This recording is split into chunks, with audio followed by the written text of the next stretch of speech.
বন্ধুরা, গত ক্লাসে আমরা কাজ নিয়ে আলোচনা করেছিলাম। আজকের ক্লাসেও আমরা কাজ নিয়েই আলোচনা করব। তো গত ক্লাসে আমরা সূত্র শিখেছিলাম কৃতকাজ W = FS cos θ। তো F এর পরিচয় ছিল প্রযুক্ত বল, S এর পরিচয় ছিল সরণ, এটা যে কোনো দিকে সরণ হতে পারতো, আর থিটার পরিচয় ছিল বল আর সরণের মধ্যবর্তী কোণ। দেখো তো, এটা একটা ভেক্টর রাশির মান, এটা একটা ভেক্টর রাশির মান, তাই না?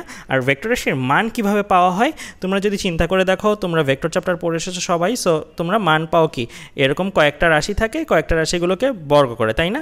তোমরা পড়ে এসেছো কোন একটা ভেক্টরের মান কিভাবে আসলে বের করা হয়। তো ভেক্টর যদি i cap, j cap, k cap আকারে দেওয়া থাকে, তাহলে এইভাবে তুমি f এর মান, একইভাবে তুমি s এর মান পাবে। তার মানে বর্গ করে উপাংশ যেগুলো আছে i ক্যাপের সহগ, j ক্যাপের সহগ, k ক্যাপের সহগ, এগুলোকে তোমরা বর্গ করে যোগ করতে, আবার রুট করতে। তোমরাই বলো, এই ক্ষেত্রে f আর s যেহেতু ভেক্টর রাশি, এগুলোর কি কোনো নেগেটিভ মান আসা সম্ভব?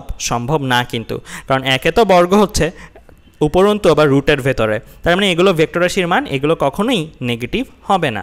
তাই এটা একটা মান, এটা একটা মান। তার মানে তোমরা যদি চিন্তা করো কাজের মান কখন নেগেটিভ হতে পারে, কাজের মান নেগেটিভ হতে পারে কিন্তু শুধুমাত্র cos θ মান পজিটিভ বা নেগেটিভ হওয়ার ভিত্তিতে। এই অংশটা যদি পজিটিভ থাকে তাহলে W পজিটিভ, এই অংশটা যদি নেগেটিভ হয় তাহলে W নেগেটিভ। তো আমরা cos θ ক্ষেত্রে দেখতে পারি এরকম কয়েকটা তিনটা জিনিস, এটার পজিটিভ ভ্যালু সম্ভব, নেগেটিভ ভ্যালু সম্ভব, জিরো ভ্যালু সম্ভব। এটা যদি পজিটিভ হয় তাহলে আমার কৃতকাজ পজিটিভ, এটা নেগেটিভ হলে কৃতকাজ নেগেটিভ, এটা জিরো হলে কৃতকাজ শূন্য। তো আমরা কাজকে তাহলে তিন ভাগে ভাগ করতে পারি: ধনাত্মক কাজ বা পজিটিভ ওয়ার্ক, ঋণাত্মক কাজ বা নেগেটিভ ওয়ার্ক, জিরো ওয়ার্ক বা শূন্য কাজ। তো তোমরা নিশ্চয়ই জানো cos θ মান পজিটিভ হয় কখন? থিটার মান যদি তুমি 0 থেকে 90 এর মধ্যে রাখো তাহলে কিন্তু তোমার cos θ এর ভ্যালুটা পজিটিভ আসবে, তাই না? তোমরা যদি cos 20 বসাও, cos 40 বসাও, cos 60 বসাও, 0 থেকে 90 এর মধ্যে থিটার যে কোনো একটা মান বসিয়ে ক্যালকুলেটরে চাপলে দেখবে তোমার ভ্যালুটা, cos θ ভ্যালুটা পজিটিভ আসছে। আবার কেউ যদি তুমি cos 100 ডিগ্রি বসাও, cos 150 ডিগ্রি বসাও, cos 120 ডিগ্রি বসাও, থিটার জায়গায় এরকম 90 থেকে 180 এর মধ্যে মানগুলো বসাও, তাহলে কিন্তু তোমরা এই অংশটা নেগেটিভ পাবে। তো এটা নেগেটিভ হয়ে গেলে আমরা কি জানি, W নেগেটিভ আসবে। আবার তোমরা যদি cos 90 হিসাব করো, আমরা জানি cos 90 এর মান হচ্ছে 0, তো আমার কাজের মান আসবে 0। তো এগুলো কিন্তু আমার আসলে শর্ত। কিসের শর্ত? ধনাত্মক কাজ, ঋণাত্মক কাজ, শূন্য কাজ পাওয়ার শর্ত। প্রত্যেকটার পাশে প্রত্যেকটার শর্ত দেওয়া আছে। এই শর্তগুলো কিন্তু আমাদের জন্য খুবই গুরুত্বপূর্ণ। এই ক্ষেত্রে একটা জিনিস একটু কেয়ারফুল থাকবে। এইখানে দেখো সাইনটা কি আছে, সাইনটা দেওয়া আছে 0 থেকে থিটার মানটা 0 থেকে সমান হতে পারবে বা 0 থেকে বড় হতে পারবে, তাই না? এই সাইনের অর্থ তো তাই। কিন্তু এইখানে কি ইকুয়াল সাইনটা আছে? ইকুয়াল সাইনটা কিন্তু আর নাই। ইকুয়াল সাইনটা নাই অর্থাৎ কি, ধনাত্মক কাজের শর্তে কিন্তু থিটা কখনোই 90 এর সমান হতে পারবে না। আবার এই ক্ষেত্রেও কিন্তু তাই, থিটার মান 180 সমান হতে পারবে ঋণাত্মক কাজের ক্ষেত্রে, বাট থিটার মান কিন্তু 90 এর সমান হতে পারবে না। সো এইখানে কিন্তু আমরা greater than or equal, less than or equal, এই ক্ষেত্রে ইকুয়াল সাইনটা ব্যবহার করার ক্ষেত্রে একটু সতর্ক থাকবো।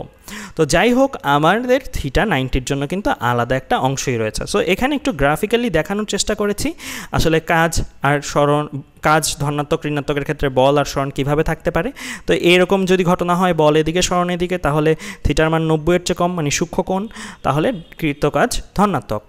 এরকম যদি হয় বল একদিকে সরণ আরেকদিকে, থিটা একটা স্থূল কোণ, তাহলে আমার কৃতকাজ ঋণাত্মক। আর এরকম যদি হয় বল একদিকে সরণ তার লম্বভাবে আছে, তাহলে কাজের মান 0। তো এইগুলোর চলো একটু বাস্তব উদাহরণ একটু দেখিয়ে আসি। এইখানে একটা ঘটনা দেখিয়েছি আমি। এখানে কি আছে, একটা পিস্টন আছে। এই পিস্টনের মধ্যে ধরো কিছু একটা গ্যাস বা এগুলো কিছু আছে। তো একটা শিশু তার বাবাকে নিয়ে ধরো এই পিস্টনটাকে চাপ দিচ্ছে। সো শিশু আর বাবা দুইজন মিলে চাপ দিয়ে গ্যাসটাকে নামিয়ে নিতে পারলো, অনেকখানি নামিয়ে ধরো নিতে পারলো। তো এই ক্ষেত্রে দেখো বাবা আর শিশু বল প্রয়োগ করলো কোথায়, নিচের দিকে। আর পিস্টনটা সরে গেল কোথায়, পিস্টনটা সরেও গেল নিচের দিকে। অর্থাৎ বল যেদিকে ক্রিয়া হয়েছে, পিস্টনের সরণ কিন্তু একই দিকে গিয়েছে। তাই এই ক্ষেত্রে বলের দিকেই সরণ, অর্থাৎ দুইটাই নিচের দিকে, মানে মধ্যবর্তী কোণ কত, 0 ডিগ্রি। তাই কাজটা কি, ধনাত্মক। আবার বাবা যখন ছেড়ে দিল হাতটা, বাবা ছেড়ে দিলে যেটা হলো, শিশুটা কি হলো, উপরের দিকে চলে আসলো, কারণ শিশু একা অত বল দিতে পারছে না, যেটার কারণে সেটা নামবে। তো এই ঘটনাটার ক্ষেত্রে দেখো শিশু বল দিয়েছিল কোথায়? শিশু কিন্তু নিচের দিকেই বল দিয়েছিল, মানে নিচের দিকেই তার ওজনটা দিয়ে রেখেছে। বাট স্মরণটা হয়েছে কোথায়? স্মরণটা হয়েছে কিন্তু ওপরের দিকে। তো বল দিয়েছে নিচের দিকে আর পিস্টনটা সরে গিয়েছে কিন্তু ওপরের দিকে, অর্থাৎ একটা বলের দিক নিচের দিক, স্মরণের দিকে ওপরের দিক, তাদের মধ্যবর্তী কোণ কত হবে? মধ্যবর্তী কোণ 180 ডিগ্রি, কারণ দুইটা বিপরীত দিকে রয়েছে। তাই এই ক্ষেত্রে যেই কৃতকাজ, মানে এই ক্ষেত্রে শিশু কর্তৃক বল ইন্টু যতটুকু স্মরণ হয়েছে যদি দাও, তাহলে সেটা আসলে ঋণাত্মক কাজ, মানে নেগেটিভ কাজ হিসেবে পাবে, কারণ থিটার মান এই ক্ষেত্রে 180। এখন বলতে পারো শূন্য কাজ কখন? তো শূন্য কাজের জন্য খুবই পপুলার একটা এক্সাম্পল রয়েছে এটা। তো এই ক্ষেত্রে দেখো কি হচ্ছে, একটা বস্তুকে ধরো যে কোনো একটা সুতায় বেঁধে ঘোরানো হচ্ছে। আমরা জানি কেন্দ্রমুখী বল, কেন্দ্র বিমুখী বল, এরা কি কেন্দ্র থেকে বস্তুটার দিক বরাবর বা বস্তু থেকে কেন্দ্রের দিক বরাবর কাজ করে। তো আমি এখানে এঁকেছি কি? আমি এখানে এঁকেছি কেন্দ্রমুখী বলটাকে, অর্থাৎ বস্তু থেকে কেন্দ্র পর্যন্ত দেখা একটা অ্যারো দিয়ে রয়েছে। তো এটা আমার কি? কেন্দ্রমুখী বলের দিক। আর স্মরণটা কোথায় হচ্ছে দেখো তো, স্মরণটা কিন্তু এই যেখানে ভি একটা ভেক্টর সাইন দেওয়া আছে। সো স্মরণটা কিন্তু কন্টিনিউয়াসলি মুহূর্তে মুহূর্তে এই স্পর্শক বরাবর হচ্ছে, তাই না? তো এই ক্ষেত্রে দেখো আমরা কি জানি, বলটা কাজ করছে ব্যাসার্ধ বরাবর আর স্মরণটা কাজ করছে স্পর্শক বরাবর। আমরা এরকম একটা উপপাদ্য শিখে এসেছিলাম আমরা নবম দশম শ্রেণীতে, ব্যাসার্ধের সাথে স্পর্শক, কোনো বিন্দুগামী ব্যাসার্ধের সাথে স্পর্শক লম্বভাবে থাকে। তো সেই জিনিসটাই কিন্তু এখানে লেখা হয়েছে, অর্থাৎ ব্যাসার্ধ মানে বল যেদিকে, স্পর্শক বা স্মরণ যেদিকে, তাদের মধ্যবর্তী কোণ হচ্ছে 90 ডিগ্রি। তো আমরা জানি থিটার মান যদি 90 ডিগ্রি হয় তাহলে কৃতকাজটা কী কাজ? কৃতকাজটা শূন্য কাজ। তো আমরা উদাহরণগুলো দেখলাম ধনাত্মক কাজ, ঋণাত্মক কাজ আর শূন্য কাজের। তো এখন আমরা একটু নবম দশম শ্রেণীর আলোচনার বাইরে এসে আলোচনা করব। এখন থেকেই বলতে গেলে তোমাদের এই চ্যাপ্টারের এইচএসসি রিলেটেড টপিকগুলো শুরু হয়েছে। তো আমরা কাজ বের করার আরেকটা উপায় দেখব, এটা হচ্ছে গ্রাফের মাধ্যমে। তো আমি দুইটা ঘটনা দেখাবো, মানে একটা ঘটনাই দুইভাবে দেখাবো। একটা হচ্ছে বল বনাম স্মরণ গ্রাফের মাধ্যমে, আরেকটা হচ্ছে বাস্তব জীবনে একটা ঘটনার মাধ্যমে। ধরো একটা বস্তুকে পাঞ্চ করা হলো আবারও আগের মতো। সো পাঞ্চ করলে বস্তুটাকে কত বলে পাঞ্চ করা হলো? 100 নিউটন বলে পাঞ্চ করা হলো। আর বস্তুটা কতটুকু সরে গেল? এখানে কিন্তু পাঞ্চ সহকারে সরে যাওয়াটাই পুরাটা দেওয়া আছে 25 মিটার। এটা হচ্ছে পাঞ্চ সহকারে সে যতটুকু সরে গিয়েছে। তার মানে বলের মান 100, স্মরণের মান 25। এই জিনিসটা দিয়ে আমাদেরকে যদি বলতো কৃতকাজ কত বের করো, বের করা যেত না? খুবই সিম্পল, W = Fx, F এর মান 100 বসাতাম, X এর মান 25 বসাতাম, 100 × 25 যদি করতাম তাহলেই আমার কি হয়ে যেত? তাহলেই আমার কৃতকাজের মানটা চলে আসতো, রাইট? এই জিনিসটাকেই আমাদের এইভাবে দেওয়া থাকতে পারে। এটা কি? গ্রাফের মাধ্যমে প্রকাশ। যেমন এই ঘটনাটাই কিন্তু এই গ্রাফের মাধ্যমে প্রকাশিত হয়েছে। একটু খেয়াল করো, দেখো 100 নিউটন বল, এই যে বল অক্ষ, যেটা বল অক্ষে 100 বরাবর একটা দাগ গিয়েছে। কতটুকু স্মরণ পর্যন্ত দাগ গিয়েছে? x অক্ষ বরাবর স্মরণ আছে, 25 মিটার স্মরণ যাবৎ কাজ আছে, 25 মিটার স্মরণ যাবৎ দাগ আছে। অর্থাৎ এই ঘটনাটাই কিন্তু আসলে এই ঘটনাটা। সো গ্রাফ থেকে কিন্তু ঘটনাটা রিয়ালাইজ করতে হবে যে আসলে কী হয়েছে। আমাকে যদি এই গ্রাফটা দেওয়া থাকে তাহলে আমার বুঝতে হবে ঠিক এরকমই একটা ঘটনা ঘটেছে। 100 নিউটন বল দেওয়া হয়েছে, 25 মিটার স্মরণ যাবৎ। তাই এই জিনিসটা দিয়ে উদ্দীপক আমাদের তৈরি করে দিতে পারে আর কৃতকাজের মান জানতে চাইতে পারে। তো তখন তোমরা কিভাবে কাজ বের করবে? তখন আমরা গ্রাফের ক্ষেত্রে একটা কনসেপ্ট ইউজ করব। কনসেপ্টটা কি? খুবই সিম্পল। আমরা কনসেপ্টটা যদি দেখি, বল বনাম বলের দিকের স্মরণ গ্রাফের এক্স অক্ষের সাথে যে ক্ষেত্রফল সেটাই কৃতকাজ। সো এটা একটা খুবই গুরুত্বপূর্ণ কনসেপ্ট। এই কনসেপ্টটা কাজে লাগিয়ে আমাদের অনেকগুলো ম্যাথ অনেক সহজ হয়ে যাবে। বেসিক্যালি বাস্তব জীবনের ঘটনা থেকেই কিন্তু এই কনসেপ্টটা আসা, তোমরা করতে করতে বুঝবে। চলো আমরা করি। তো এখানে কি বলা হয়েছে? বল বনাম বলের দিকের স্মরণ গ্রাফের এক্স অক্ষের সাথে ক্ষেত্রফল বের করতে বলা হয়েছে, ওইটাই হবে কৃতকাজ। সো আমরা চলো করি। আমাদের এটা হচ্ছে গ্রাফটা। তো আমরা এক্স অক্ষের সাথে ক্ষেত্রফল বের করবো, তাই না? সো আমরা কি করলাম, এই যেখান থেকে গ্রাফটা শেষ হয়েছে এখান থেকে লম্বা একটা দাগ দিলাম এক্স অক্ষের ওপরে। তো আমার একটা আবদ্ধ জায়গা তৈরি হবে, এই আবদ্ধ জায়গাটার ক্ষেত্রফল আমরা বের করবো। এটা এক্স অক্ষের সাথে ক্ষেত্রফলও বলি। তো এই ক্ষেত্রফলটা তোমরা বের করতে পারবে না। এটা একটা চতুর্ভুজ বা আয়তক্ষেত্র হয়েছে, যেটার দৈর্ঘ্য হচ্ছে 25, প্রস্থ হচ্ছে 100। সো আমরা ক্ষেত্রফলটা কিন্তু ইজিলি বের করে ফেলতে পারবো 25 × 100, যেটা আমার আসছে 2500 জুল। তো আমার 2500 জুল, তার মানে ক্ষেত্রফলই কৃতকাজ। দেখো তো এইভাবে যদি করতে তাহলে কি তাই করতে না? 100 × 25 করতে না? সো তাই কিন্তু করা হয়েছে। তো আমরা গ্রাফের মাধ্যমে একটা কনসেপ্ট শিখলাম। গ্রাফের মাধ্যমে যদি আমাদের করতে হয় তাহলে আমরা যেটা করব সেটা হচ্ছে গ্রাফের এক্স অক্ষের সাথে ক্ষেত্রফলটা বের করে দিব, আর বের করেই বলবো এটাই কৃতকাজ। চলো এই কনসেপ্টটা নিয়ে আরও কিছু এক্সাম্পল দেখে আসি। তো এখানে একটা টেনিস বল আছে, এটার উপরে ফোর্স দেওয়া হবে। তো ফোর্স ধরো আমরা দিলাম 30 নিউটন, 30 নিউটন ফোর্স দিয়ে তাকে 20 মিটার টেনে নিলাম, অর্থাৎ প্রথমে 30 নিউটন মানে টানতে টানতে টানতে টানতে তাকে 20 মিটার পর্যন্ত একই 30 নিউটন মানে টেনে নিয়েছি। এরপরে কি করেছি, এরপরে তাকে আরও 20 নিউটন বল প্রয়োগ করে 10 মিটার টেনে নিয়েছি। তার মানে আমরা কি ঘটনাটা ঘটালাম, আসলে টেনিস বলটাকে প্রথমত 30 নিউটন মানে 20 মিটার পর্যন্ত টেনে নিয়ে গিয়েছি, তারপরে 20 নিউটন মানে আরও 10 মিটার পর্যন্ত টেনে নিয়ে গিয়েছি। তার মানে ভিন্ন ভিন্ন বল প্রয়োগ করা হয়েছে। তো এই ঘটনাটাই কিন্তু গ্রাফে আমাদের এইভাবে দেওয়া থাকতে পারে। এই ঘটনাটা যা বোঝাচ্ছে এই গ্রাফটা তাই বোঝাচ্ছে। একটু দেখো তো গ্রাফটা, 30 নিউটন বল 20 মিটার যাবত, হ্যাঁ তাই দেওয়া আছে। পরবর্তীতে 20 নিউটন বল আরও 10 মিটার যাবত, আরও 10 মিটার মানে কি, অলরেডি তো 20 মিটার সরণ সে ঘটিয়ে রেখেছে, আরও 10 meter, that means total 30 meter যাবত। সো এই ঘটনাটাকেই কিন্তু এই গ্রাফটা প্রকাশ করছে। তো গ্রাফ দিয়ে কিন্তু এক একটা ঘটনা বোঝানো অনেক বেশি সহজ, তাই কিন্তু উদ্দীপক আকারে গ্রাফটাই বেশি দেওয়া হয়। তাই আমাদের কিন্তু এভাবে পাওয়ার সম্ভাবনা কম প্রশ্নগুলো, বরং এভাবেই আমরা প্রশ্নগুলো বেশিরভাগ ক্ষেত্রে পাবো। তো বলেছে যেটা 30 মিটার সরণ ঘটাতে মোট কাজ কত হয়েছে, তো আমাদের কনসেপ্টটা কি, এরিয়া বের করতে হবে, এরিয়াই আমার কৃতকাজ। সো আমরা এখানে এরিয়া বের করব, এই জিনিসটার এক্স অক্ষের সাথে এরিয়া বের করব। তো চলো এরিয়া বের করি।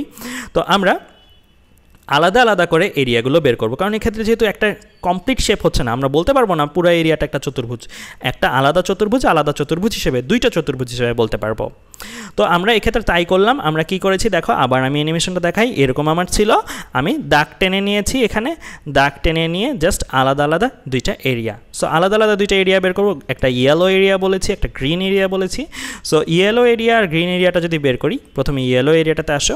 এটা প্রথম 20 মিটার সরণ ঘটাতে কৃত কাজ। এই পর্যন্ত এরিয়াটা কত, দৈর্ঘ্য হচ্ছে আমার 20, আমার প্রস্থ হচ্ছে কত 30, তাই না? সো 20 × 30 চলে আসলো 600 জুল। এবার আসতেছি গ্রিন এরিয়াতে। গ্রিন এরিয়াটা আমার কত, 20 থেকে 30, এতটুকুটা কত, এতটুকুটা হচ্ছে 10। আবার এতটুকুটা কত, এতটুকুটা কিন্তু 20, তাই না? হাইটটা কত 20, সো এখানে দেওয়া আছে 20, সো হাইট 20, সো আমরা তাই করলাম 10 × 20 200 জুল। তাহলে দেখো দুইটা এরিয়া আমরা আলাদা আলাদা করে বের করলাম। এটা হচ্ছে প্রথম 20 মিটার সরণ ঘটাতে কৃতকাজ, এটা হচ্ছে পরের 10 মিটার সরণ ঘটাতে কৃতকাজ। সো দুইটা কৃতকাজ যদি আমরা নিয়ে যোগ করি, তাহলেই কিন্তু আমরা পেয়ে যাব 30 মিটার সরণ ঘটাতে মোট কৃতকাজ, যেটা কিনা আমার এখানে আসছে 600 + 200 = 800 জুল। তাহলে এইভাবে কিন্তু আমরা খুব সহজেই কৃতকাজগুলো বের করে ফেলতে পারি। সাধারণত আমাদের পরীক্ষায় এত সহজ প্রবলেম আসবে না, আমাদের পরীক্ষায় আসবে এরকম প্রবলেম, এরকম প্রবলেম। তো এটা একটা প্রবলেম। তো এটা খেয়াল করি, বল বনাম সরণ গ্রাফ দেওয়া আছে, গ্রাফটা মোটামুটি একটু কমপ্লিকেটেড, রাইট? সো অনেকবার চেঞ্জ হয়েছে গ্রাফটা। তো এখানে মোট সরণ কত দেওয়া আছে, 0 থেকে 1 মিটার, 1 থেকে 2, 2 থেকে 3, 3 থেকে 4, 4 থেকে 5, মোট 5 মিটার সরণ হয়েছে। তোমাকে জানতে চাওয়া হয়েছে 5 মিটার সরণ ঘটাতে কত কাজ হয়েছে, এখানে মোট কত কাজ হয়েছে সেটা জানতে চাওয়া হয়েছে। খুবই সহজ, ম্যাথটা দেখতে কমপ্লিকেটেড লাগলো, জিনিসটা কিন্তু খুবই সহজ। জাস্ট তুমি কি করবে, ক্ষেত্রফলগুলো আলাদা আলাদা করে নিয়ে বের করবে। তোমার ক্ষেত্রফল বের করার জন্য যাবতীয় জিনিস কিন্তু দেওয়াই আছে। চলো আমরা করি এটা। তো এই জিনিসটাকে নিয়ে আসলাম, এই জিনিসটাকে নিয়ে এসে চলো আমরা ক্ষেত্রফল বের করব।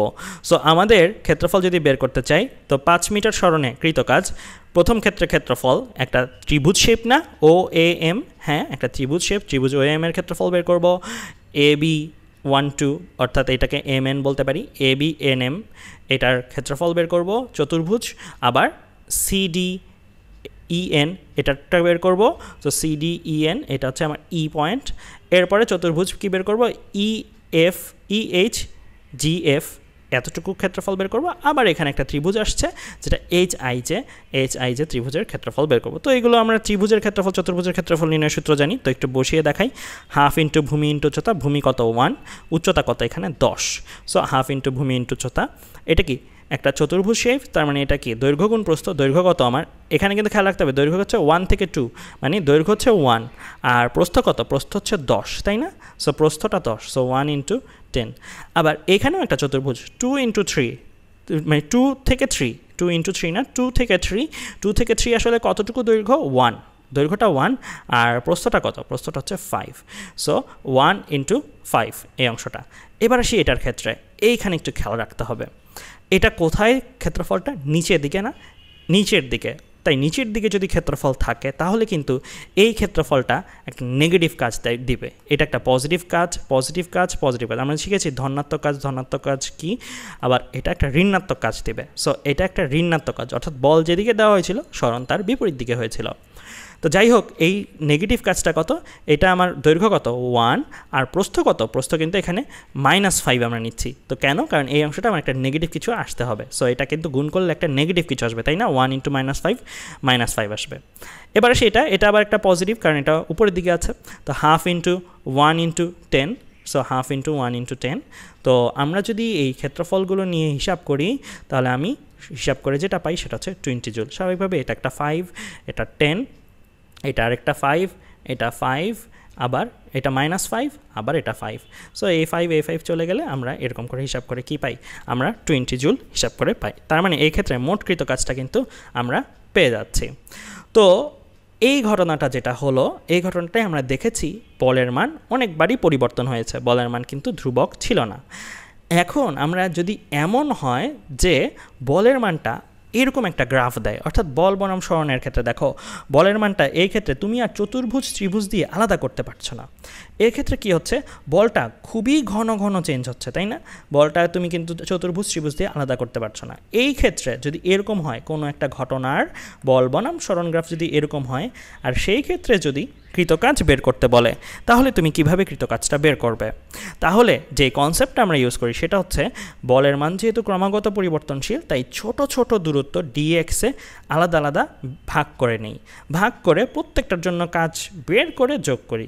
যেটা বলছি সেটা হচ্ছে এরকম অনেকগুলো ছোট ছোট ছোট ছোট ছোট ছোট ভাগে ভাগ করে নিই। কতটা ছোট, প্রায় শূন্যের কাছাকাছি পরিমাণ ছোট, এই অংশটা শূন্যের কাছাকাছি পরিমাণ ছোট। এই যে এখন লেজারটা যেখানে আছে সেটা হচ্ছে dx, মানে খুবই ছোট দূরত্ব এটা।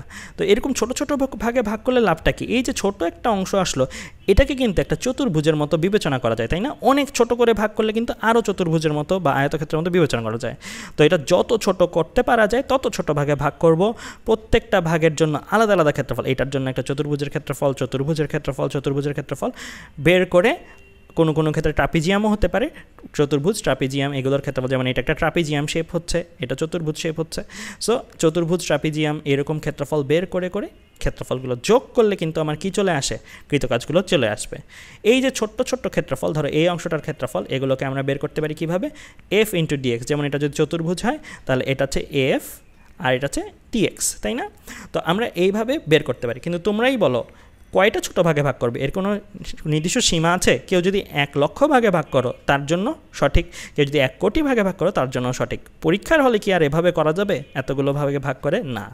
তো এর জন্য আমাদেরকে সাহায্য করতে চলে আসে ম্যাথের একটা টুল।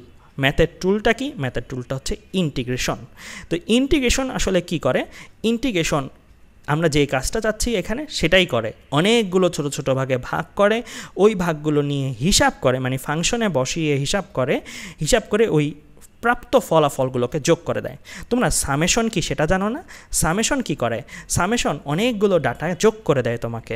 আর ইন্টিগ্রেশন কি করে, অনেকগুলো ফাংশনের রেঞ্জ যোগ করে দেয় তোমাকে, অনেকগুলো ফাংশনে ইনপুট বসিয়ে বসিয়ে আউটপুটগুলোকে নিয়ে যোগ করে দেয়। তার মানে সে অনেক বড় একটা কাজ করে দেয়। তো এই ক্ষেত্রে আমরা ইন্টিগ্রেশন করে সাধারণত এই পুরো অংশের ক্ষেত্রফল বের করে ফেলতে পারি। তো তোমরা ইন্টিগ্রেশন কিভাবে করবে না করবে এটা নিয়ে আমাদের পরের স্লাইডটাতেই আলোচনা আছে।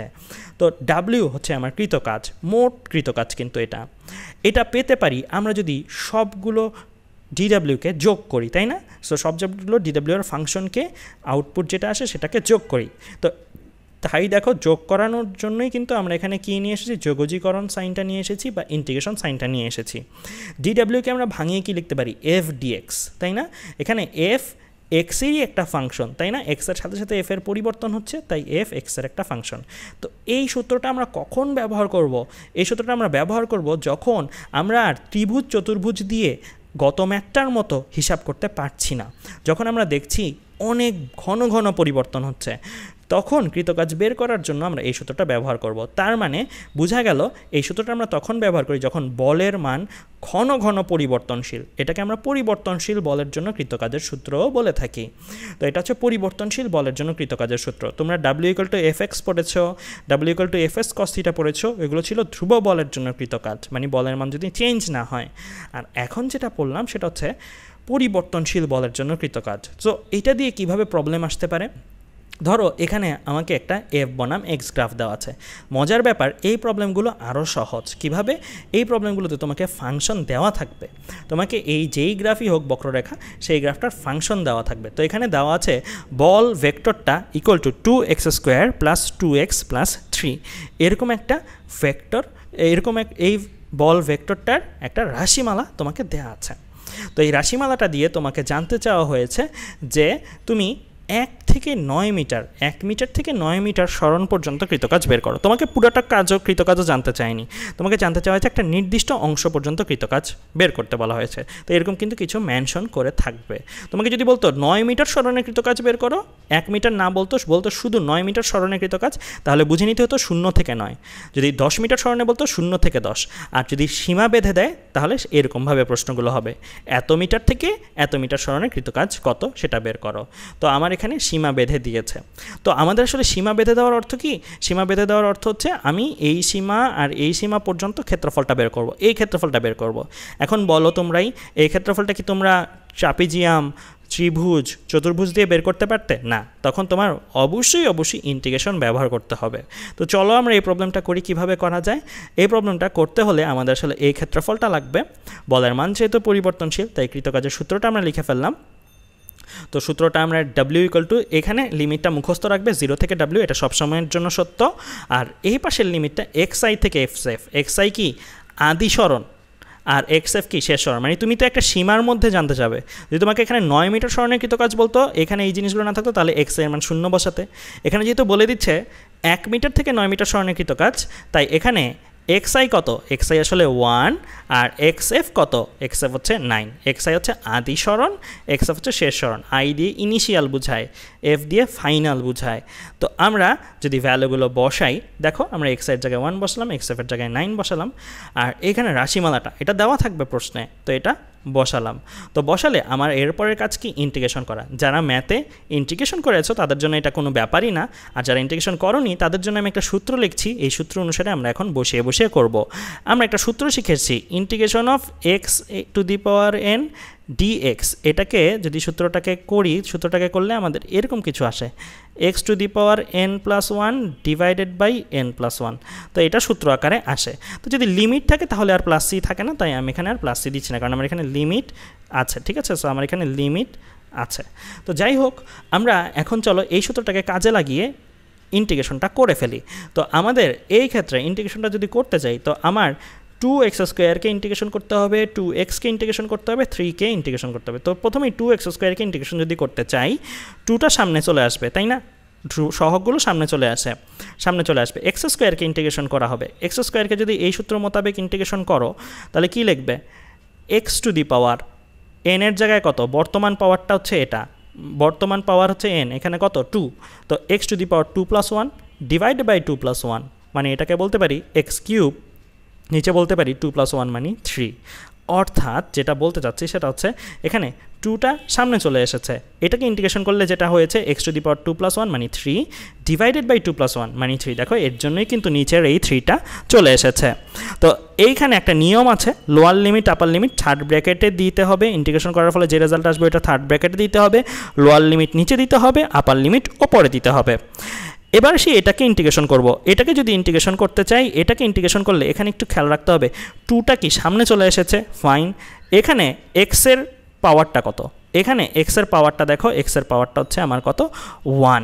তার মানে এই সূত্র মোতাবেক যদি চিন্তা করো, তাহলে x⁴1, তাহলে x⁴1+1 ডিভাইড বাই 1+1 ইন্টিগ্রেশন করার পরে আমার এরকম আসবে x⁴1+1 মানে 2 ডিভাইড বাই 1+1 মানে 2। তার মানে এখানে কি আসা উচিত ছিল? 2 × x²/2, 2 আর 2 কাটাকাটি, তাই x²। সো যারা ইন্টিগ্রেশন পারো তাদের জন্য এটা বোরিং আলোচনা হবে, কারণ তারা একবারে মুখে করে ফেলতে পারছো। যারা জানো না তাদের জন্যই আমি ডিটেলসে বলছি। এবার আসি এইখানে 3টাকে দেখো, এই 3 এটার সাথে কি এক্স নাই, কিন্তু এক্স একটা আছে। কিভাবে আছে? এক্স টু দি পাওয়ার 0 রূপে আছে, কারণ কোনো কিছুর পাওয়ার 0 মানে 1। এটার পাশে তো একটা 1 গুণ আকারে 1 চিন্তা করা যায়, আর ওই 1টাকে এক্স টু দি পাওয়ার 0 চিন্তা করা যায়। তো এক্স টু দি পাওয়ার 0 যদি হয়, এই সূত্র মোতাবেক যদি বসাও, এখানে বর্তমানে এক্সের পাওয়ার কত? 0, মানে x to the power 0। Integration করার পরে কি আসবে? X to the power 0 plus 1 divided by 0 plus 1। তার মানে তুমি লিখতে পারো 3 সামনে চলে আসলো, x to the power 0 plus 1 মানে x to the power 1, divide by 0 plus 1 মানে ডিভাইডেড বাই 1, মানে x to the power 1 by 1 মানে শুধু এক্স, তাই না? সো এটাকে আমি বলতে পারি 3x। আবার সবগুলো লিখে থার্ড ব্র্যাকেট দিয়ে lower limit upper limit, lower limit upper limit বসিয়ে দিলাম। এখন লোয়ার লিমিট আপার লিমিটকে এক্সের মধ্যে বসানোর পালা। এটার নিয়ম কি? এটার নিয়ম হচ্ছে আপার লিমিটকে প্রথমে এটাতে বসাতে হয়, আপার লিমিটকে প্রথমে এখানে বসালে 9³ বিয়োগ দিয়ে লোয়ার লিমিটকে আবার এখানে বসাতে হয়। 2/3কে দেখো আমরা আগেই সামনে বের করে ফেলেছি, x³ ছিল, নিচে লোয়ার লিমিট, ওপরে আপার লিমিট। সো আমাদের হিসাবটা করার সময় আপার লিমিট আগে বসাবো ফাংশনটার মধ্যে, x³ বসালাম, এরপরে লোয়ার লিমিট বসাবো ফাংশনটার মধ্যে। এখানে আমার ফাংশনটা হচ্ছে x³। তো আমার এরকম কিছু। আবার এটার জন্য দেখো প্রথমে আপার লিমিট 9², পরে লোয়ার লিমিট 1², সো বিয়োগ দিতে হবে কিন্তু। আবার এখানে 3 সামনে চলে আসবে, আর এখানে কি প্রথমে আপার লিমিট পরে লোয়ার লিমিট। সো এখানে 3 সামনে না এনে আমি 3 দুইটার মধ্যে রেখেছি, তোমরা 3 সামনে কমন নিয়ে এনে এটাও লিখতে পারতে 9 - 1 এগুলোর মতো যদি করতে চাইতে। তো যাক, এটা এখন ক্যালকুলেটার তোমরা সহজেই বসাতে পারবে। এটা যদি তোমরা ক্যালকুলেটারে সহজেই বসাও, তাহলে তোমার ভ্যালুটা চলে আসলো 589.33। That means 598.33 joule. এটা আসলে কিসের মান এসেছে জানো? এটা আসলে এই ক্ষেত্রফলটার মান, যেটা হাতে কলমে আমরা বের করতে পারতাম না ট্রাপিজিয়ামের সূত্র বা এই সকল সূত্র ব্যবহার করে। তো আমরা ইন্টিগ্রেশনের সাহায্যে কিন্তু এই ক্ষেত্রফলটা বের করে ফেলেছি। আবার আমরা জানতাম বল বনাম বলের দিকে সরণ গ্রাফের ক্ষেত্রফলের মানই কৃতকাজ, তাই এটা যেহেতু ক্ষেত্রফল, তার মানে এটাই কিন্তু কৃতকাজ। তো আমাদের খুব সহজেই কিন্তু ম্যাথটা হয়ে গেল। তো আজ এ পর্যন্তই। ধন্যবাদ সবাইকে।